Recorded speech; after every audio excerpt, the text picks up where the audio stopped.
حضرت لال شہباز قلندر سرکار تشریف لے جا رہے تھے تو ایک ریچھ کو نچانے والا نظر آیا۔ پوچھا تم کون ہو؟ تو بولا قلندر۔ اس دور میں ریچھ نچانے والے کو بھی قلندر کہتے تھے۔ آپ بے اختیار مسکرا دیے۔ یہ بات اس ریچھ والے کو پسند نہیں آئی۔ کہنے لگا آپ کون ہیں؟ فرمایا میں بھی قلندر ہوں۔ کہنے لگا آپ کیسے قلندر ہیں؟ نہ آپ کے پاس ریچھ نہ ڈگ ڈگی، تو تماشا کیسے دکھائیں گے؟ فرمایا پہلے تم دکھاؤ پھر میں دکھاتا ہوں۔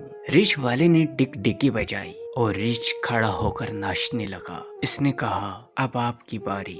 حضرت لال شہباز قلندر دو درختوں کی ٹہنیوں پر کھڑے ہو گئے اور فرمایا نیچے سے گزر جاؤ، مگر یاد رکھنا آگے جانا مگر واپس کبھی مت آنا۔ جیسے ہی وہ نیچے سے گزرا ماحول ہی بدل گیا، نہ وہ سورج کی گرمی نہ گرد و غبار، جہاں تک نظر دیکھے خوبصورت پہاڑ، سبز وادیاں، نہ موسم گرم نہ ٹھنڈا۔ ابھی اسی سوچ میں ہی تھا کہ دیکھا ایک عظیم لشکر سپاہیوں کا گھوڑوں پر سوار تیزی سے اس کی طرف بڑھ رہا ہے۔ وہ گھبرا گیا کہ آج تو جان گئی۔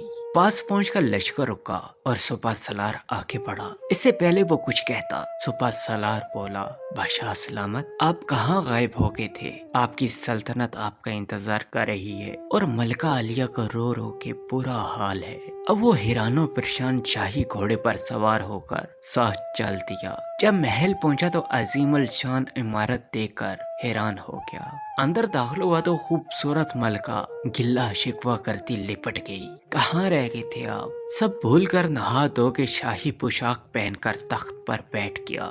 سالوں گزر گئے، بچے ہوئے، پھر شہزادے بڑے ہو گئے، بڑھاپا آ گیا، جسم سے جان، منہ سے ذائقہ چلا گیا۔ ایک دن اپنی سلطنت میں دریا کے کنارے بیٹھے خیال آیا کہ آخر ہوا کیا تھا۔ اسی جستجو میں وہی پہنچا جہاں پر لشکر تھا تو دیکھا وہ درخت اب بھی موجود ہیں۔ سوچا چلو دیکھتے ہیں۔ گیا اور درخت کے بیچ سے گزرا۔ ماحول بدل گیا، وہی وقت وہی مقام، سامنے اس کا ریچھ اور ٹکٹکی پڑی ہے، وہی گرمی وہی گرد و غبار۔ پیچھے دیکھا تو حضرت لال شہباز قلندر سرکار کھڑے تھے۔ اس کی حالت غیر ہو گئی۔ جناب میری سلطنت، میری ملکہ، میرے شہزادے۔ تو آپ نے فرمایا سب تماشا تھا، سب تماشا تھا۔